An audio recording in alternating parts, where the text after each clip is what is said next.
As we come to the exciting conclusion of our 40 days of fasting and prayer for revival, I want to walk with you through an interesting 2-verse observation found in 1 Chronicles chapter 4, verses 9 and 10. 1 Chronicles chapter 4, verses 9 and 10. Open with your Bible and follow with me. 1 Chronicles 4, verses 9 and 10.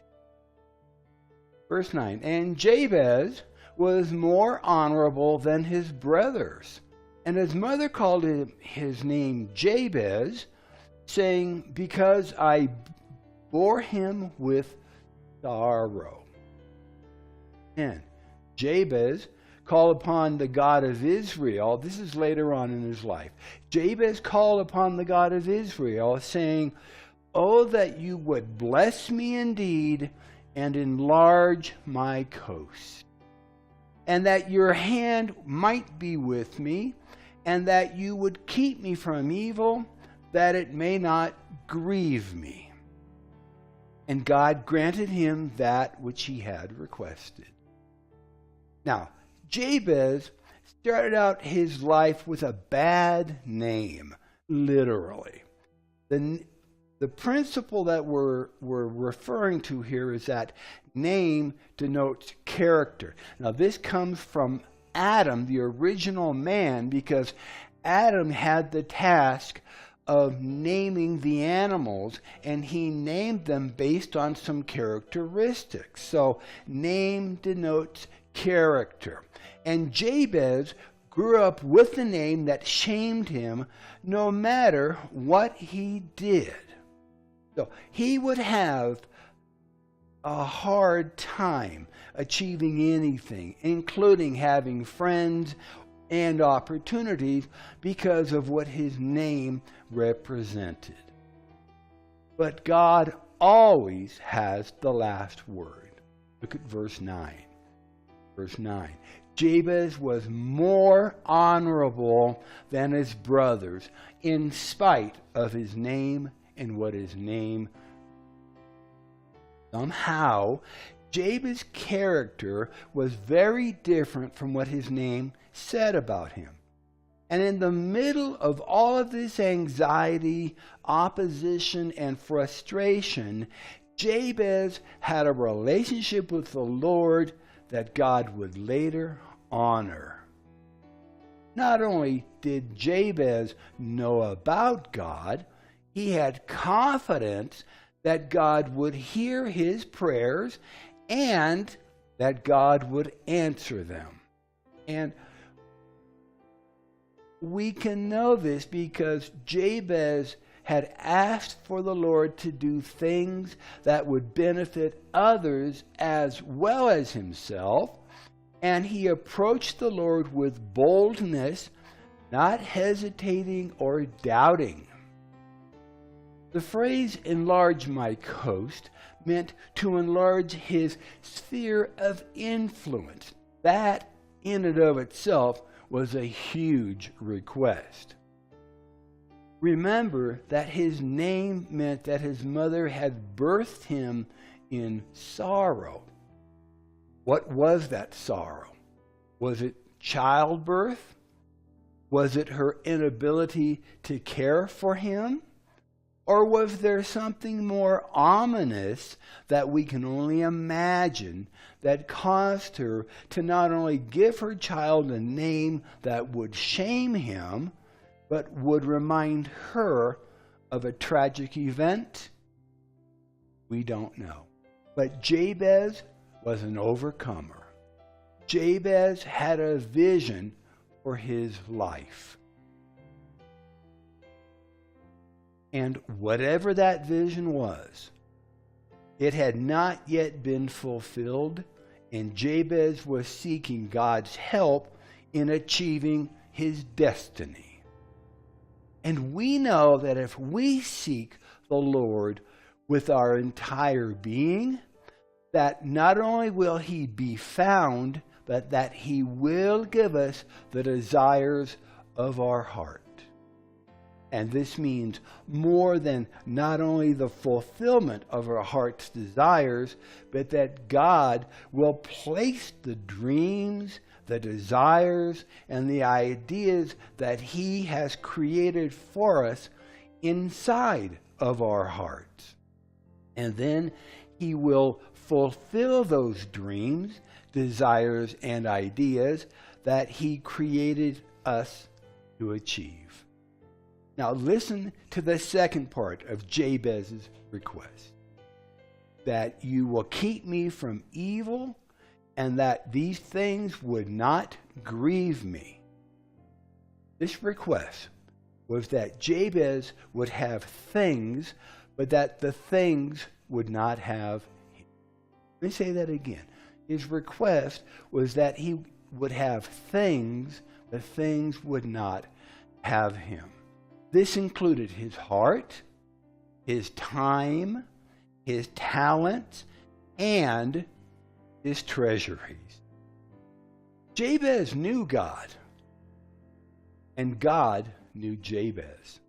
Look at what others had said to the Lord. In 1 Chronicles 29, verses 11 through 12. 1 Chronicles chapter 29, verses 11 and 12.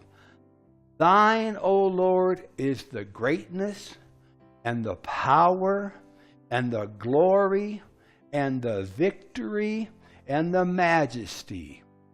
For all that is in heaven and on the earth is thine.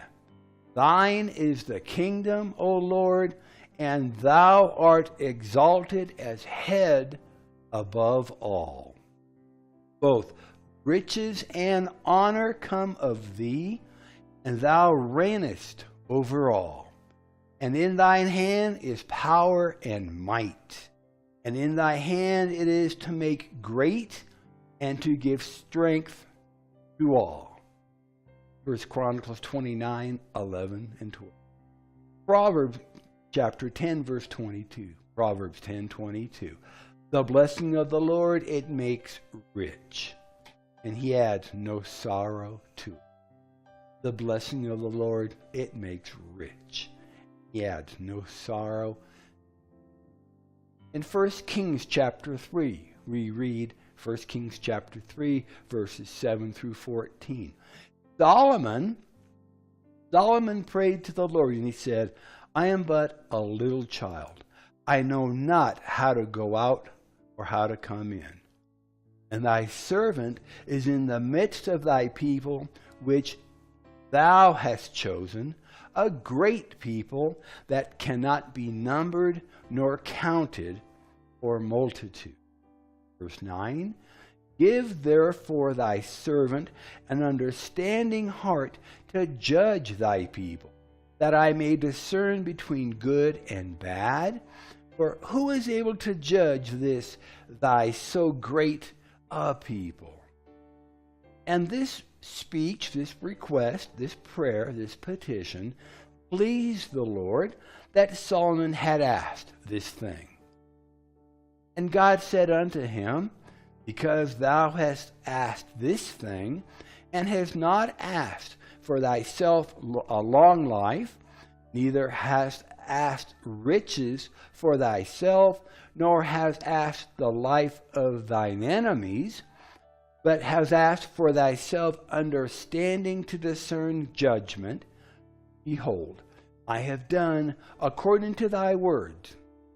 Lo, I have given thee a wise and an understanding heart, so that there was none like thee before thee, neither after thee shall any arise like unto thee.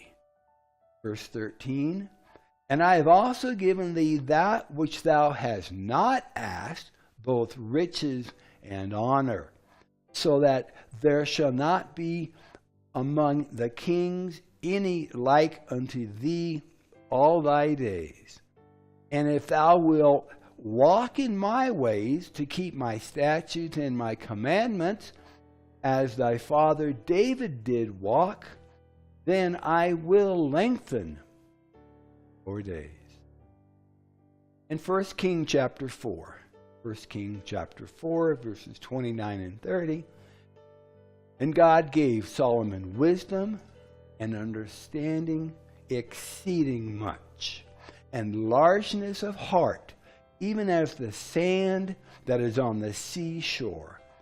And Solomon's wisdom excelled the wisdom of all the children of the east country and all the wisdom of Egypt.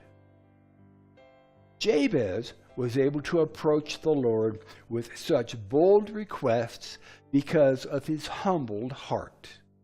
And a humbled heart is a part of obedience that comes from fasting and praying. And it pleased the Lord to bless Jabez and to honor his requests, just as for King David and for King Solomon. So if you've been following with us, and if you've joined your faith with ours throughout this revival campaign, you are in a position of favor to ask the Lord whatsoever you want.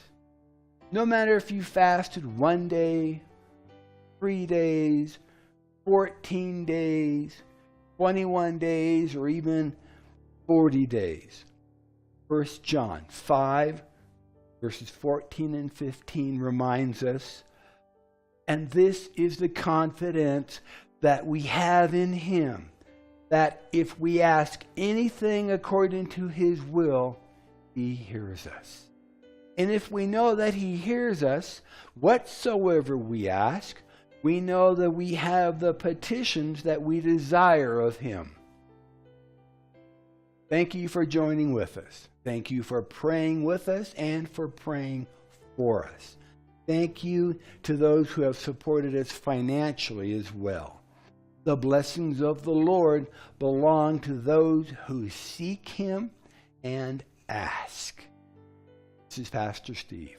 Our church is La Viña de Gracia in La Calera, Colombia, a little ways outside of the capital city of Bogota. So until next time, may the Lord richly bless you, prosper you, and keep you safe as you follow hard after him. Be sure to send us your testimonies of what the Lord has done for you and those around you as we complete this 40-day time of fasting and praying and seeking the Lord in all things. And we'll see you next time. God bless.